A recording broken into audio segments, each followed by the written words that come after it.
I own a men's fashion boutique, Area 001, and I see a lot of cool stuff. But let me tell you something, cool comes from within, you know, and if you have the confidence, that's all it takes. Focus on yourself. Don't get caught up in any bullshit. Don't get caught up with any people that aren't going to bring value to your life. And don't be afraid to cut those people off.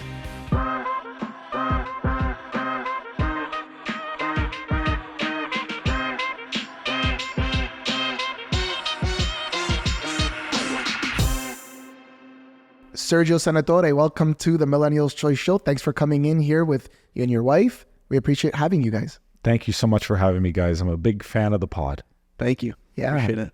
We're pumped for today's episode, man. Me too, man. Yeah. It's not every day that we get someone who has, you know, such experience in the nightlife, marketing. You're very outspoken on social media. Yeah. You're using your platform. Yeah. I love that. Thank you, man. You know, I feel like, especially in today's generation, if you have a platform that you've worked hard, because, you know, you really do have to work hard to achieve a successful platform. If you're not utilizing it, then what's the point? Yeah. What's the point of it? For sure. I don't know if I saw that from you recently, but I saw it on my Instagram and I reposted on my story, which said the exact same thing. What's the point of having a platform if you don't use it? And I posted that because I've been dropping some content recently where I'm getting a lot of people that may have been fans. I don't think they were because they never even followed us or anything like that, starting to comment negatively. And I'm like, wow. At one point I'm like, oh, but why? Then I'm like, wait a second. It's two sides of the same coin. It must mean we're getting traction now. 100%. You know, you're always going to get two sides of the spectrum. There's always going to be people that want to hate on you, but you're going to get so much more in return with new followers and new friends. And yeah, to say the least. So you had to go through your own moments of haters and conquering. Oh yeah. Tell us about your journey. start from the beginning. Like, how did that come about? What inspired you to do what you're doing now? To speak out, well, I guess I really, you know, I've always been a very vocal person, but to speak out in social media, wow, I would say over the last 3 years. Mm-hmm. So basically when the pandemic started and we were all out of jobs, mm-hmm. none of us had the ability to work or provide for ourselves or our families. I thought that this was the perfect opportunity to speak out. You know, I come from an extensive career in nightlife and especially in the promotion side of things. So I've always been very good at promoting, whether it be myself or my brand or the companies that I work for or work with. And during that time, we're all out of a job. Yeah. You're not essential. Someone told you weren't essential. We're not essential. Yeah. Right? So it's crazy. I'm thinking to myself, wait a minute. I've got time. I might not be able to promote my store. I might not be able to promote the party that's happening or would have been happening tonight. But you know what? I'm going to start asking questions. And that's all it was. In the beginning, that's all it was. Because, you know, in the beginning of the pandemic, we were fed a script. Yeah. And we all bought it. I bought it. Everyone did, right? Yeah. Because, you know, we thought this thing was going to last 2 weeks to flatten the curve. And it just kept going on and on and on and on. And it came to a point where I wasn't buying it anymore. Yeah. And that's when I started speaking out. And not negatively, I just was asking questions. Yeah. You know what I mean? Asking questions. And that's when I started to get a little bit of pushback. Why would you ask questions? Trust the experts. We all had to trust the experts, whether it was wearing a mask or taking the vaccine. And yeah. I feel like March, May, April of 2020, everyone was kind of just following suit and just taking, because at that point we really didn't really know the extent of it. I was scared. I remember walking outside to go grab a jar of peanut butter and coming back into my condo and taking a shower right away and washing my clothes and like, oh my God. We were Lysoling all the products we were buying from the grocery store just in case. And I'm like, oh my God, I got a headache. What's going on? Did I breathe that air? Yeah. You know? Seriously. But, you know, then I started seeing a few cracks and I'm thinking to myself, wait a minute. Why is my store closed? Why is my gym closed? But why is Walmart open? Yeah. Why is McDonald's open? Why is McDonald's open? And I remember walking by McDonald's and seeing this like obese woman in one of those little electronic chairs, Yeah. vaping through a mask, waiting outside for her McDonald's. How's that healthy? How is that essential? Yeah. Why is the LCB open? Yes. Why are the weed shops open? Great questions. Yeah. Right? All these things that really aren't essential in life had that upper hand over us. It's like this whole thing of paper straws or even paper bags or recycled bags at grocery stores versus the plastic. It's like, right. What about the cups that I'm literally drinking for sure. the coffee out of? Yeah. Or the brands that have their products on the shelves at grocery stores that are all in plastic. Yeah. Like, come on. And what's even worse are these environmental ambassadors telling you to use that paper straw. Meanwhile, they're flying on private jets. Yeah. Well, their argument that, you know, I thought it was a good argument, I'm not going to lie, for their side, for their cause. Not that I agree with it, but their argument is that what we're doing to fight, you know, global climate change is we're reducing our carbon footprint by doing all these things. And so us flying on a private jet is still less than what you do in your everyday life because of how much good we're doing. Like Bill Gates argues, he came up with the argument. Yeah. He's like, well, I fly on the private jet, but I'm also donating millions of dollars to climate change. So I'm actually reducing my carbon footprint. I'm like, you're the ones calling the shots. Bill Gates became our leader. Pretty much. Of everything. Yeah. You know, I remember popping on the news one day and he was the guy talking to me about vaccines. Yeah. How did he become? He became an expert. The expert. Overnight.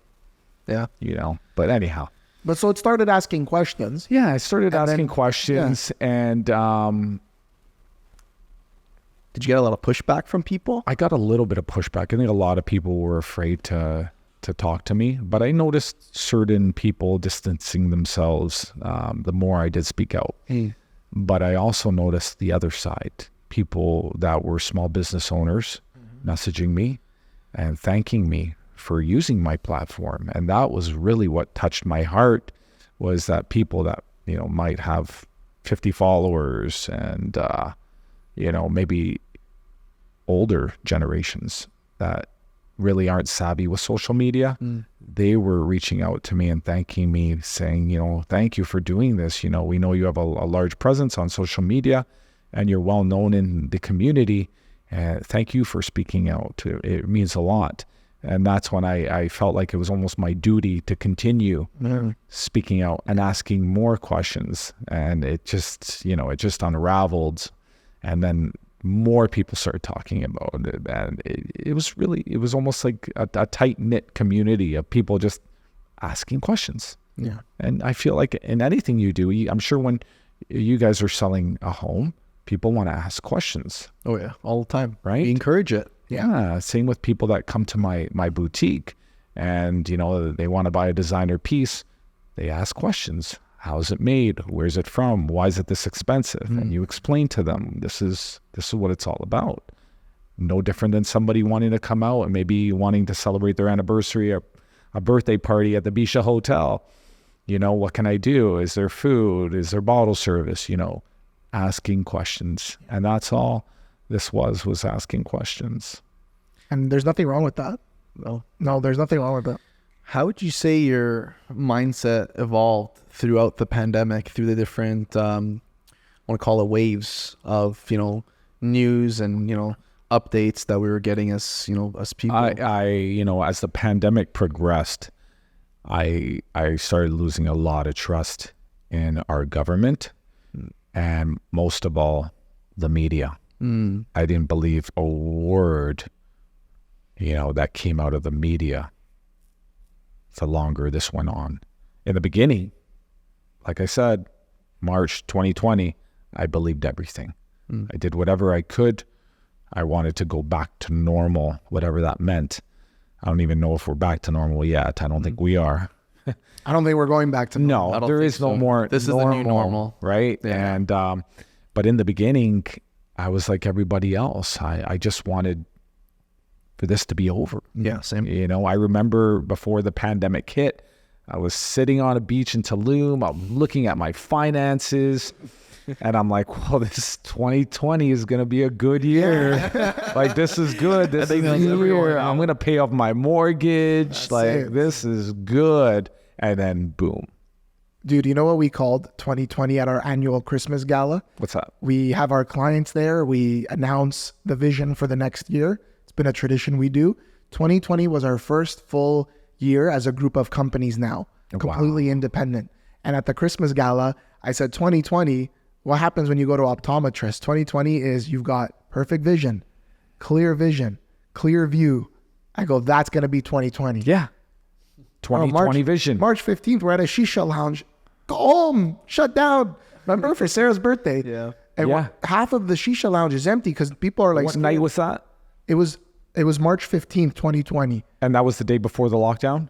Literally, like, it happened like moments after. I don't know if it was a day before or 2 days before, but we were celebrating my wife's birthday. Wow. Some friends came out, some didn't. And we were of the opinion, like, guys, relax. It ain't that serious. Was it a Sunday night? I don't remember. Friday or Saturday. Friday or Saturday. We go to a restaurant, we go to a shisha lounge, and it's like half empty, and it's like a Friday or Saturday. Yeah. And we're like, the heck is going on here? And literally maybe a couple days later, done, lockdown. The lockdown happened on a Monday. Yeah. Yeah, so this was the weekend Yeah. following that. I still remember that night. I remember it was a Sunday. And at that part of time, I was working at a venue called Mr. Wolf. And I heard of Mr. I just remember all the tables being sold out.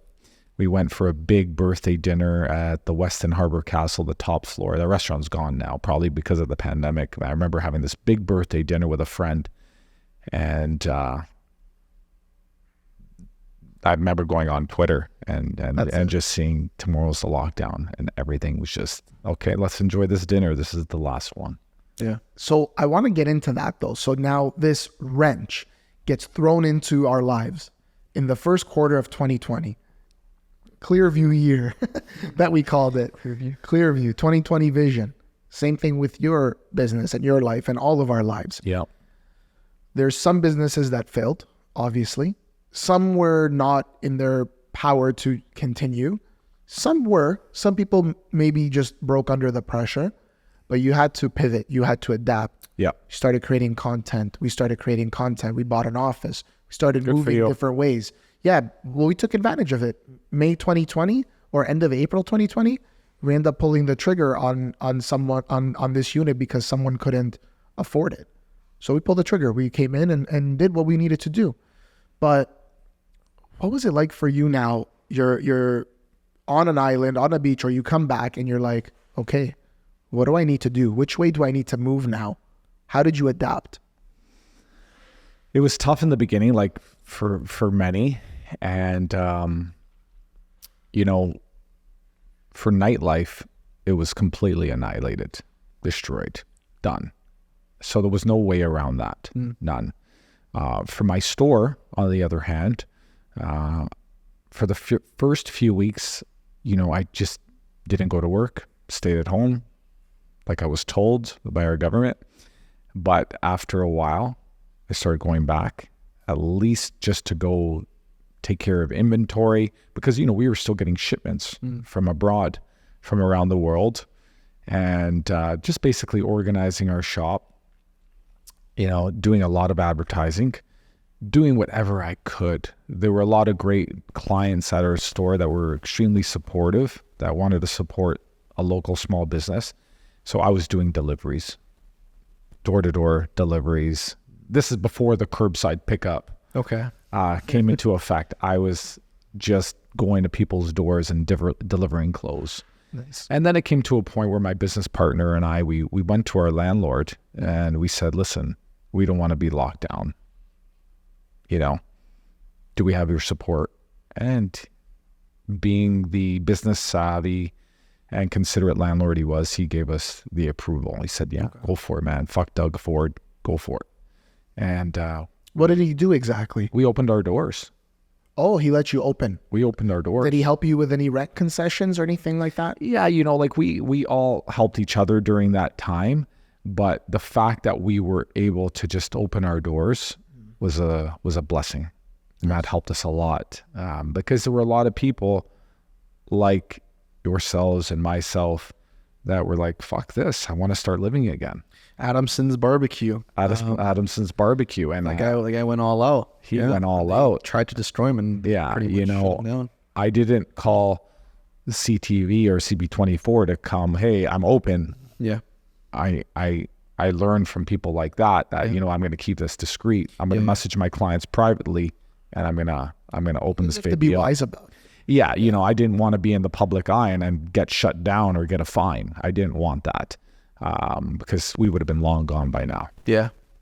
You know, and you know, I wanted to keep my reputation at a good one. Yeah. But you know, we kept our store open, and you know, if we saw anybody shady walking up to the store, you know, I would let them know that we're closed. Yeah. We're in a Pretend you're a lockdown. mannequin. What? Just this is my office. Yeah. But nobody fucked around. Nobody asked silly questions, and the people that came, you know, came to support. So that helped a lot. Other than that, I made it an opportunity to just work on myself, get some rest that I probably lacked in the last 20 years. So I got some great sleep, sleeping a full 8 hours, which felt great. The gyms were closed, unfortunately, so I took up running. Okay. And I started running every day, and that became an addiction, and I was running day and night. I just felt great. I remember feeling really good about myself and feeling healthy, because the last thing I wanted was to become a statistic, just become unhealthy or start drinking and start smoking weed, and nothing against that. Yeah. But that's not my thing. And just focused on my health. Okay, That's good. And is this when you got out of the nightlife promoting because of what happened with COVID, or? Well, I've always been involved with nightlife, and I still am. Okay. Yeah. Got it. So you're still involved with that. Oh, yeah. In terms of Full on. promoting events. and Yeah. things So like that. basically, I work with the Bisha Hotel Okay, cool. and a few other high-end establishments in Toronto, and we throw great events Okay, nice. on the weekly. So did that experience that you had from the nightlife promoting, how did that kind of spill into your other work? Because I imagine it gave you a lot of tools. 100%. And equipped you, right? to Yeah, be the it's- person that you need to you be. know, promoting is essential in any business, and you see it in real estate. You know what I mean? You have to be able to promote your brand, or you're going to fail. Yeah. You have to be able to be savvy with social media. I tell people all the time, social media, it's a tool. It's a free tool. Back in our older generations, our parents' generations, they had to pay just to put their listing in a yellow pages Yeah. Or in a newspaper. or the newspaper. The way you would know a realtor think they were successful is you'd see their for sale signs everywhere. For sale signs. Now on one street, you'll see 3 different realtors selling 3 different houses. Yeah. So it's the attention that you're trying to grab on. Yeah. Growing up as a kid, all I would see was Frank Leo the Lion. That Yes. name's still in my head. I don't even know the guy, Me but too. I knew Frank Leo the Lion. You know, that guy had his social media savviness down before there was social media. Yeah. You know what He I was mean? everywhere. He was everywhere. And for us now in this generation, we have that tool, and it's free. Yeah. You have the ability to market yourself every day, 10 times a day, and produce content. You know, the fact that we're on this podcast at your real estate firm, it's big. You know, a lot of people don't take advantage of that. They don't want to post. They're afraid to post. They're afraid to lose followers because they post too much. And I think the exact opposite. Just keep pumping it out. Promote yourself. Promote your brand. It used to take us 1 hour to do a 1 minute video. A 1 minute video would take us an hour. Yeah. Do you remember that? And oh my God. we have the bloopers that we always watch just to laugh at You should ourselves. post those. They're bad. Those are They're hilarious. so bad. Those are the times where like we would just have like a complete script down and we would just do our best to just do it in all under 1 minute. Cause I think at that time, Instagram, you had to have the video below 60 seconds. You did. Yes. And the other day Facebook sent me a reminder saying like 5 years ago or like 6 years ago, you did this video, and I was watching it and I was dying. Cause like you see the progress and you're like, wow, like I don't know, for myself, I really don't realize it until you see those old videos and you're like, you've come so far from those days when you started posting those kind of videos. So it's always nice to see. But we started creating content during September 2020. Okay. Yeah. So during the pandemic as well. So we said, you know what? Let's start creating content. Let's create some online courses that we still have banked. We didn't really launch them. But then we started doing vlogging. And then we just started straight on YouTube. We didn't even do audio. We didn't even do just the pod. We did visual. Wow. And then all of a sudden the vlogging turned into education. And then we started getting some guests wanting to come on early on to help us out. I just reached out to people and we got a good response. It's nice when you have a reputable, you said it earlier, you want to keep your reputation. 100%. So when you have a reputable business and you're now going into the content creation, it's like, okay, some people want to hop on just because of that. They know you have a good reputation. Yeah. So that started growing into interviewing special guests like yourself. And then I said, Carson, why don't we do the audio? Like we don't even do the audio, but we have it. Start the podcast, split the channels, do real estate on one, do special guest on another. Just go for it. And it all goes hand in hand with each other. Exactly. Yeah. Yeah. But we talk a lot about like the mindset, you know, on the YouTube channel for guests and, you know, what it takes to, you know, become the person that you are today. And I find it interesting because, you know, I love learning about different people's stories and, you know, how they've come, you know, so far in their journey. So that's awesome. It's very fun. Yeah. I wanted to ask you about now your businesses currently. So like, would you say that post what we just talked about, the pandemic, would you say you're more successful now in the avenues that you're in and the direction you're taking, or would you have preferred it to have stayed the same? Nothing stays the same. Pandemic or no pandemic, I wouldn't be the same today. You know, we all grow. We grow every day. We learn things every day. So I'm very fortunate for where I am today. Definitely, you know, I've grown a lot and I've become a lot stronger thanks to the pandemic. Yeah. Okay, nice. I figured, because I feel like the people that came out of it, the way like you did, the way even our friends that introduced us at Money Buys Happiness, shout out to those guys, the way they started moving as well. It's like, oh, they've grown a lot too. They've grown a lot. And it's like, and not just as a following or as a brand, but I've seen those guys. I've known those guys, Anthony and Ernesto, for a long time, and they've just grown like mentally a lot. Yeah. Since pre-pandemic. And that's what you want. Like you want to surround yourself with those type of people. Yeah. But I feel like the people that came out of it and you know, grinded and said, you know what, let's just move forward. Let's go through this, whatever it is. I feel like they have a lot more to show for it now on the other end. 100%. Yeah. I feel like there's those people, and then there's other people that still play the victim card. There's a lot of people that stayed silent and continue to stay silent. And they probably haven't progressed at all, which is very sad. Yeah.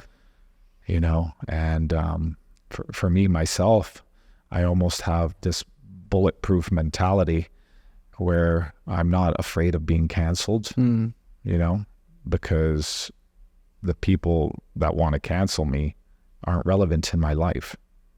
Yeah. When you face like challenges throughout your day or tough times, what are some examples of that, like that you go through these days, especially like with your businesses, and how do you persevere through those? Like what's your go-to? You know, consistency is very important in anything, you know, just waking up early, getting a workout in. You know, I always start with myself. I always put myself first and making sure that I'm at least 90% most of the time, you know.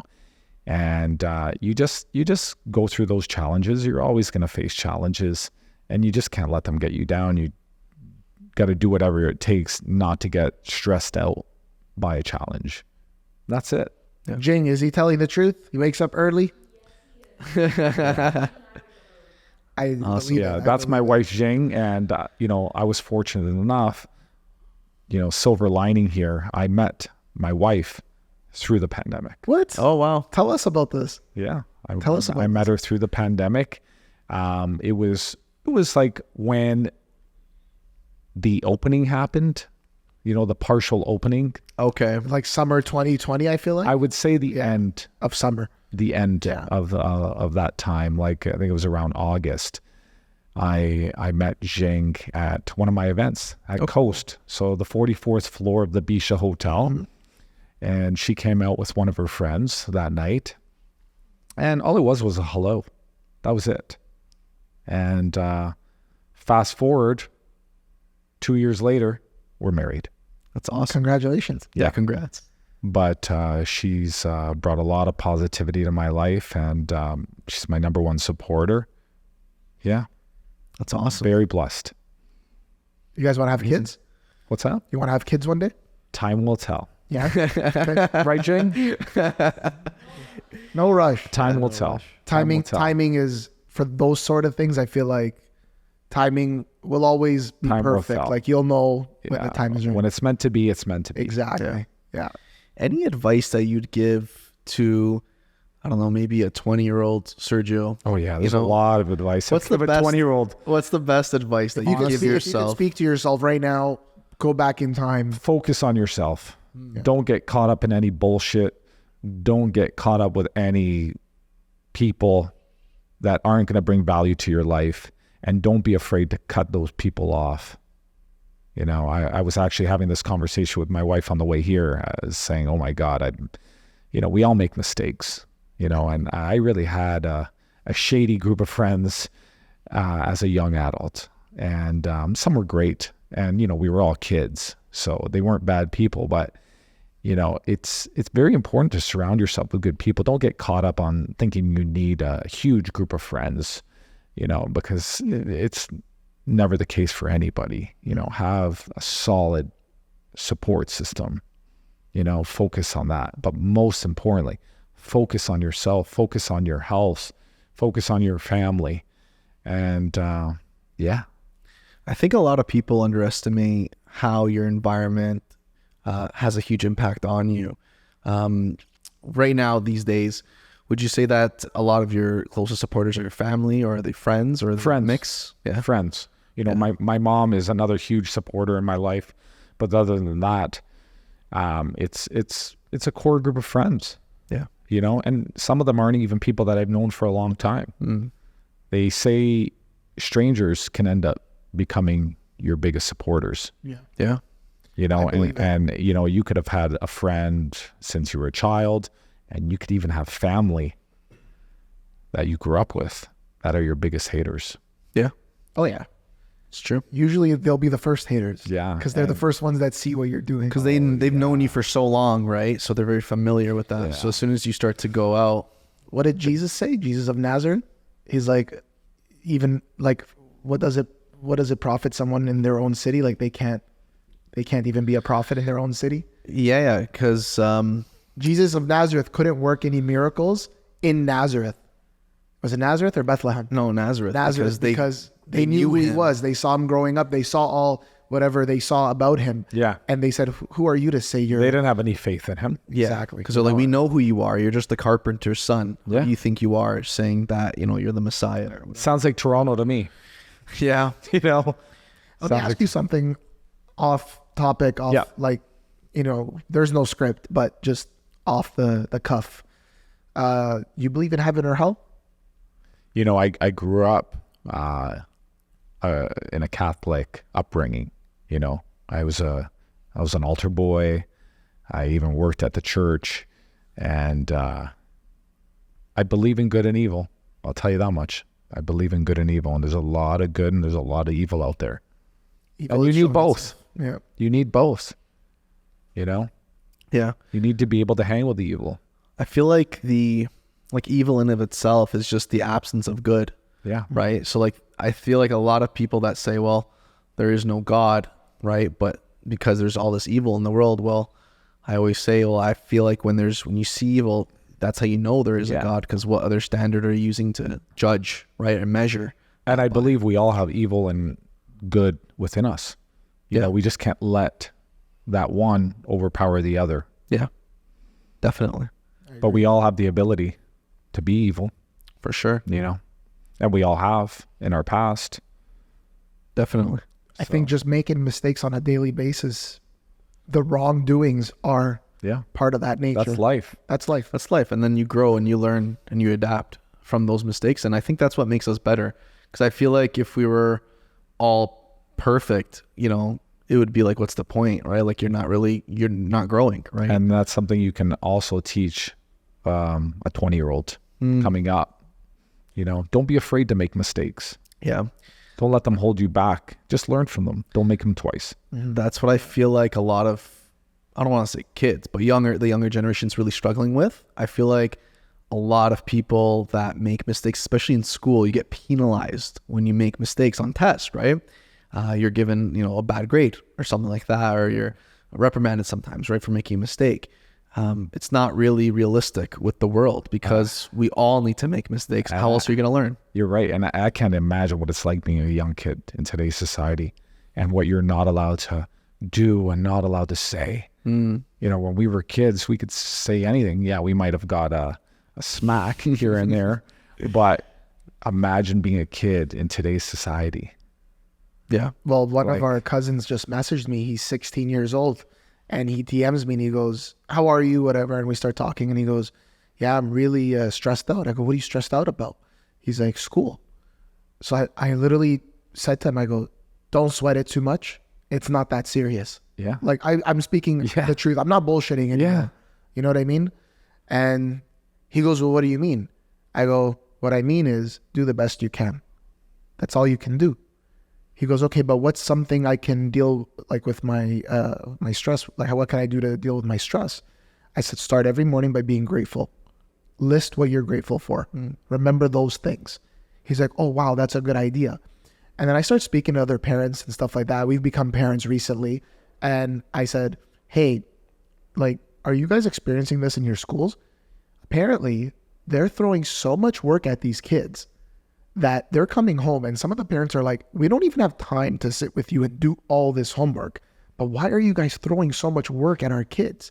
You're throwing them work, and they're also throwing them all these narratives as well. Yeah. Yeah. And like, imagine balancing both, you know, and to feel like you're wrong for thinking, oh my God, I don't believe in that. Yeah. Yeah. And then am I wrong for not? They're getting to question a lot of things about what they believe in, but not in a good way. No. Kind of in the other way, in the opposite way of like, wow, what's wrong with me kind of thing.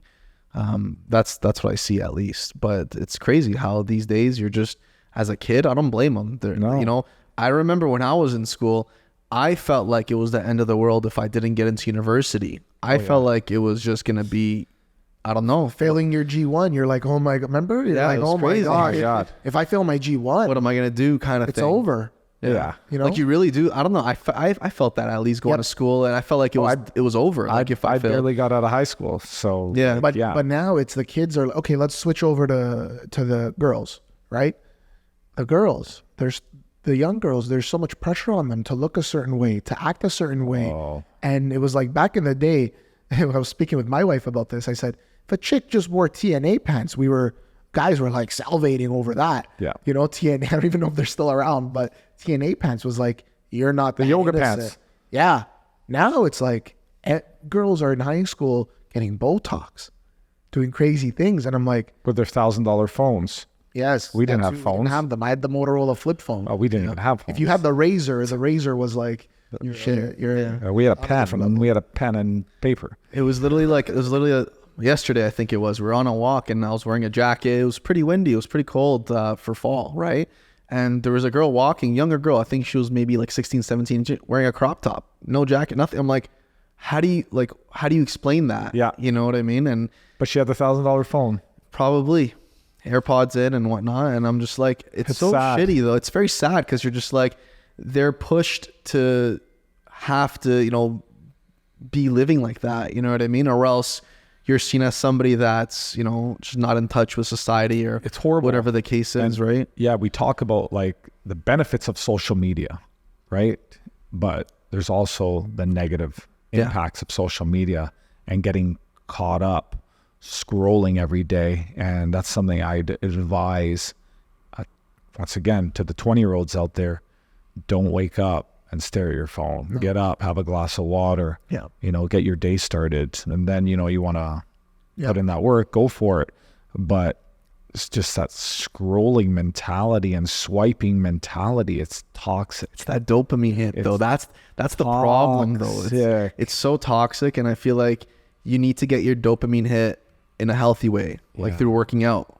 That I feel like is a really good outlet, as opposed to just scrolling early in the morning. And I'm being very honest, like I'm guilty of that too. We all are.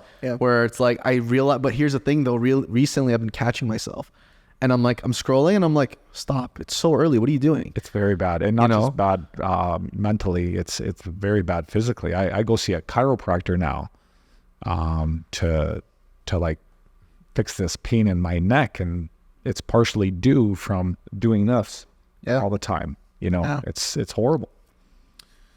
Another thing, it's like our buddy Diogo Snow is doing Buddy Bench, which is very popular in the States and in Europe, where they're donating these benches to schools, where if a kid sits on that bench, other kids will know that they're having anxiety or they're having a hard time fitting in.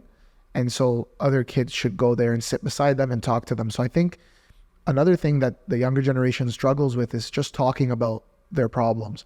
It's like there's so much pressure on you to perform in a certain manner that it's not proper to even talk about your problems. And so you see a lot of anxiety and depression and stuff like that in that age group. So I do believe that talking about it helps solve it. And that kind of segues me into like, how do you feel about podcasts being censored and a lot of online stuff being censored now? It's horrible. It's absolutely horrible. That's all I got to say about it, you know, and we can thank Justin Trudeau for that. You know, podcasts definitely shouldn't be censored. So that's the one outlet people go to hear the truth coming from the people that are producing that podcast. They want the raw truth. They don't want a censored version. They don't want a watered down version. Otherwise, they can just flip on the TV and watch CP24. I was just going to say, like, recently, especially after the pandemic, I don't watch the news anymore. Nobody watches. I just don't trust it. Nobody watches the news. I have to get my news from like TikTok, from individual content creators. And, you know, the news lost a lot of the public's trust. And people don't watch the news anymore because they know it's bullshit. Everything is bullshit. If it's on the news, it's probably the opposite. Including the weather. The one video that I saw that made me just completely not trust in the news, I think it was CBC or CTV, I can't remember which one, but it was when there was the protest happening outside of Vaughan Mills. I don't know if you remember that one. I do. And long story short, they were there saying how there's no one here and there's no one that showed up to the protest. Meanwhile, but they were filming the opposite way, and then someone came with their phone and they posted it on their social media and it blew up. They're actually lying. They're just focused the camera on the wrong opposite direction, and all you see hundreds of people standing there and protesting. So they're completely fabricating and lying. And I'm 100%. like, wow, they have to do whatever it takes. You're so bold to sell. For me, it's as simple as they're privately owned entities, and whoever has an agenda has an agenda, and that's what they're gonna put out there. So that's all I need to know. I don't need to go down too many rabbit holes to know that information is going to be skewed, and the information on podcasts is going to be skewed. We have biases as well that we bring onto our platform. Everyone does. I just like back in the day where it's like, okay, if I don't agree with you, I don't need to listen to you. I can listen to whatever, so-and-so. And that's how it should continue to be. We shouldn't, like, imagine having this one dialogue, this one way of going about things simply because you're going to get censored. Or you're going to, why? How do we grow as a society? How do we learn from each other? Today, someone disagreed with my post on Instagram, somebody we know, and he DMs me, this is very disappointing to see from a person like you. So my response was, why? Just talk about it. Tell me why. I'm not going to get into it. I'm not going to defend myself, but why? Express your thoughts. And why aren't we able to express our own opinion? Exactly. And just because you might have a different opinion than me That doesn't mean you're right, and that doesn't mean you're wrong. And that doesn't mean I hate you. Yeah. That doesn't mean I hate you. As a human, we bleed the same. I love you. I don't have maybe it's harder to love you at times than at certain times, but why would I hate you for believing in something different? 100%. But you know what that reminds me of, Matt? I don't know if you remember these stories. Our parents come from Iraq, and my mom would tell us stories of how Saddam Hussein, the dictator at that time that was in power, I remember. he would purposefully say to the people that would, that were opposing him, so, okay, everybody come to, the meeting that we're going to have and, voice your opinions, and he would ask questions and they would say, yeah, like, we don't agree with you on this and this and this. And immediately my mom would tell me he would have like security come and take those people out, and those people would disappear. They would never be seen again. He'd execute them. But that's scary because that's what it sounds like it's coming to here at the point of, oh, you're talking about this? Okay, we're canceling you. Canceling is the first thing, shutting down your platform and your voice. And then next thing you know, where did this guy go? I can't find this guy anymore. Yeah. I can't get a hold of him on his cell. It's very people scary. just disappear. It's very scary, but that's what it sounds like though. I asked one of my little cousins, I said to him, buddy, you got to get your head in the game a little bit, like start manning up. He's in his early to mid 20s now. Yeah. He goes, but why? What for? I go, well, just as an example, I go, let's just say a country invaded us right now. I go, before the mindset was, okay, well, you're going to run, you're going to go to this cottage, you're going to hide here. And then now the mindset for me at least changes. Like, dig your heels in the ground, bro. You're going to die for what you believe in. Yeah. If you're not running nowhere, you're defending the fort, right? So I tell my cousin this, he goes, buddy, they're already here. And I'm like, that should make you want even more to gain some sort of, power or influence or be able to defend what you've built or what you believe in, right? 100%. So it's this weird mentality that we have here, and I think it's part of the reason is because there's so many reasons, but I think one reason is we've been so comfortable. We've been so comfortable, so sheltered. How many of us have been to Cuba but go on a resort? We don't go off the resort to really see how they're living, how communist countries work. We're very fortunate, even now, we're fortunate to live in Canada. As bad as our leader is, or leaders are, we're very fortunate to live in a country like Canada. Definitely. Because it's still a lot better than a lot of places, including the States. Yeah, you travel, we get to travel a lot, interview people, whatever. But when you travel, you're like, and I come back to Vaughan, let's say, we've been in Vaughan for about 23 years. We grew up in Toronto and then moved up to Vaughan. It's beautiful compared to some of the cities. Like 100%. we were in Phoenix, we were North Phoenix, Scottsdale area. And Scottsdale's nice, really nice. Sure. But great resorts. Yes. But in the middle of Phoenix and Scottsdale, Yeah. this guy, you even say, he's like, bro, I feel like I'm in Cuba right now. Look at these houses, look at these areas. I was so surprised. Yeah. It's dirty. And I'm like, I know. I'm like, trust me. Like Vaughan, you go down that subdivision and you see the way the homes are and the trees and the landscape. It's nice. And we have to protect that because that's changing. We start to see now a lot more homeless people on the streets and we start seeing different things. Are you seeing that in Vaughan as well? Yeah, right on this corner right here. You would never see that in Vaughan before. Jing might even see somebody now if she goes out and looks out the window because you're seeing that. But now we have the subway right up here. There's a lot of panhandlers too. They're not necessarily homeless people. And they're coming here. They're panhandlers. Yeah. Like they've already gone through Toronto. Yeah. No, for sure. Yeah. And we understand because our parents, they didn't come to the country as immigrants. They came as refugees, but real refugees, like real persecuted. And I say that because some people playing that refugee card right now are not refugees. Oh, we know. I see it every day. And when they came here, by the way, no housing, no government assistance. They had to get a job right away. They had to get sponsored to come here by another family. And usually that family was another family who had come here ahead of time to sponsor, and then they could sponsor, I should say. So we know the struggle. We're empathetic to that. They paid their dues. We're empathetic to that. We do not have the same struggles that they had. Waking up every morning and coming to your business to serve clients ain't a struggle, okay, compared to what they did. But we have to be aware that, okay, if we're bringing in all these families under that refugee status, you're also bringing in terrorists certain beliefs, and also we're paying for it. So I think as citizens of the country, we should have a say in that. And to say that you had a say in it because of an election, no. I always thought major issues in our country should be resolved by a referendum. I feel like we should have the power to vote on that issue rather than elect someone and then, they win, or maybe they don't even win, but they could form this government and this, and it's like they could do what they want. I don't think that's and I feel fair. bad for a lot of the refugees too that came here that were sold a dream. And then they arrive and they're like, what the fuck did I get myself into? A lot of people from India recently, apparently in Toronto, like you probably see a lot more. I live at King and Bathurst. I see it all. Yeah. The gym that we go to, Fit Squad, is on Peter and Richmond, and there's a homeless shelter there, and there's about 100 Nigerians outside, and with their backpacks, and they're just looking around like, what did we get ourselves into? Because they've even interviewed a few of them on the news, and they're like, this is not what we signed up for and what we came for, and what we were told. Yeah. I seen some videos where people are saying, guys, come with 2 or 3 friends or families and do it together that way. That's the only way to survive. And I agree with that. But also, I don't know about your parents, but like our parents did that though.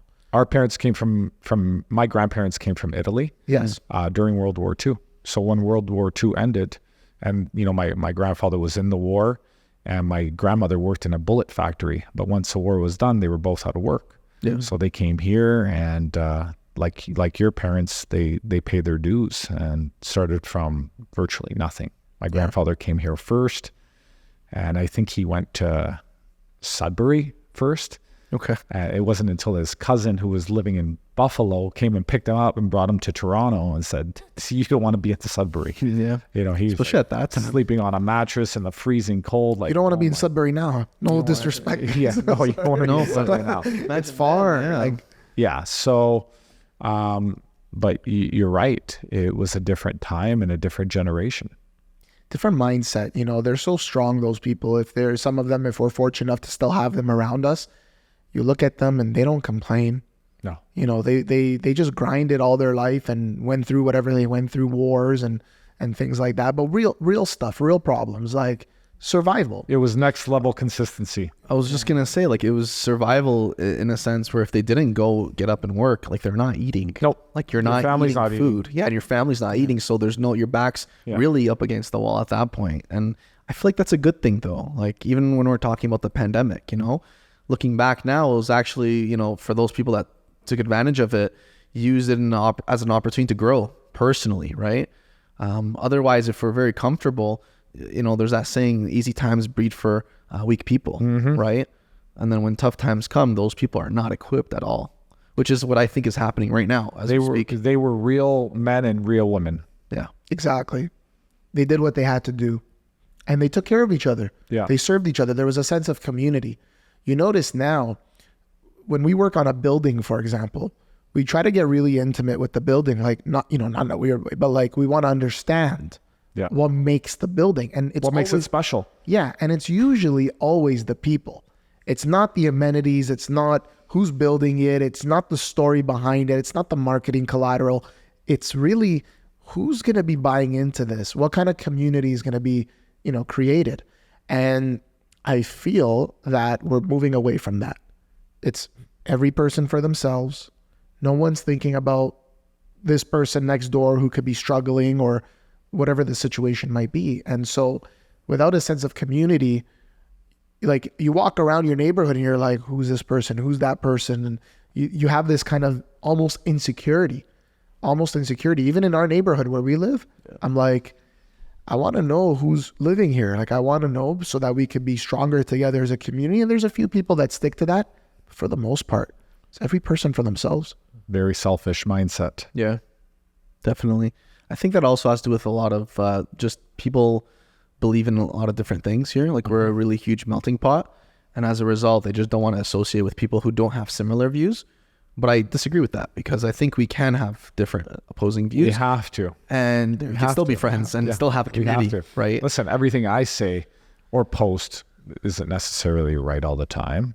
I still learn from my own mistakes. I'm 48 years old, but I still continue to learn, Dude, you don't look a day over 40. I can't believe you're 48. Thank you. Seriously. I wouldn't put him past 36. Water Yeah. every day. Yeah. 4 liters. That's the secret. Nice. Yeah. And working out. You gotta Eating good. get the workout in for sure. Yeah. It's very important. Do you want to touch on anything that we didn't touch on here for our audience? Something that you feel like from what you saw with us, the millennials? No, I think we're pretty much touching on everything. But like, the one thing I like about this podcast is we're just talking. Yeah. There's no script. Yeah. Except for this part here. I have some rapid fire questions I wanted to ask you. Well, that was a great What did I get myself into? I don't even know what it is. Oh, boy. This is just him doing it with you. So what are the rules to rapid fire? Can I pass? Short and sweet. No passes. Honestly, passes. it's not that many questions. Just a few questions. Okay. I think you'll be fine. I hope You'll- so.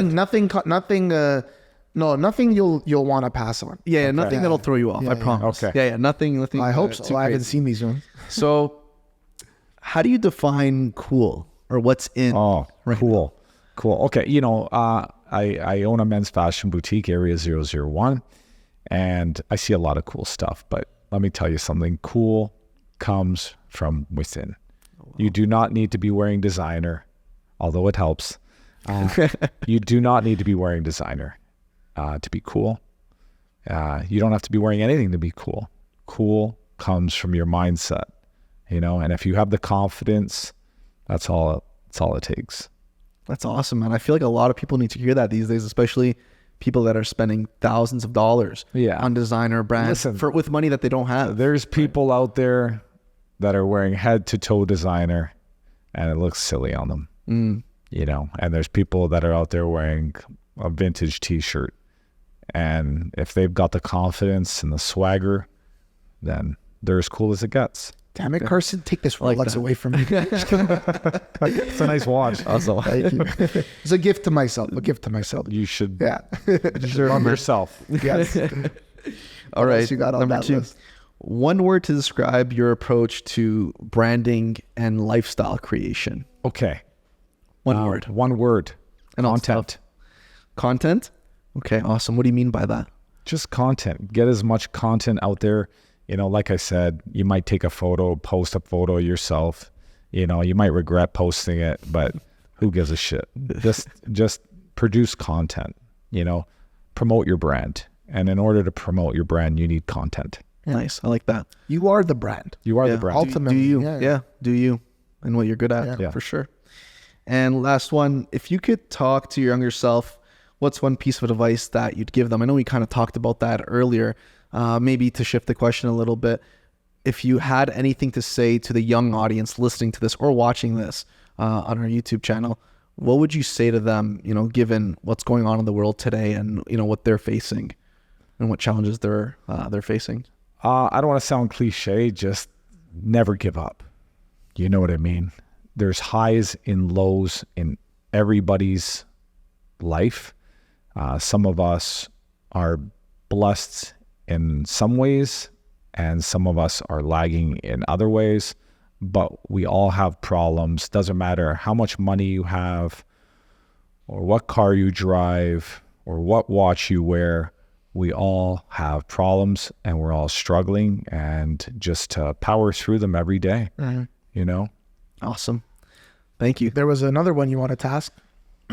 Oh, is it a Justin Trudeau question? Oh, okay. This is the only one that this I one know. might- this no, one it's might not. be- It's nothing bad. No. He threw us off today. Carson and I, when he asked me, we're like, we don't know what that means. I love Justin Trudeau believes- questions. No, it's not. It's not. I No, promise. it has nothing to do with that. But No, he no. believes you're gonna know what it means, and I see why.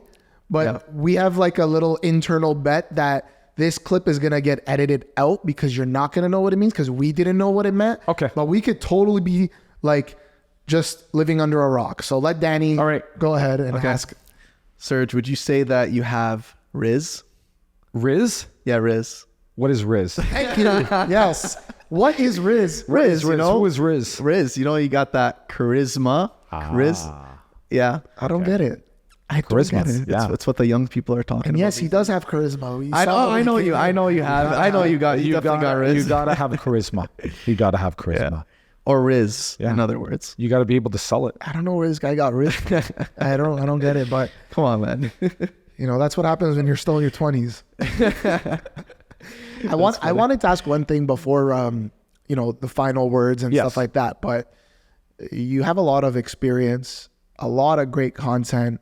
Make sure you guys check him out on his Instagram. What's your handle at Sergio Senatore? My Instagram is Sergio Senatore 1. Yeah. Okay, cool. 1. The handle will be in the description. Awesome.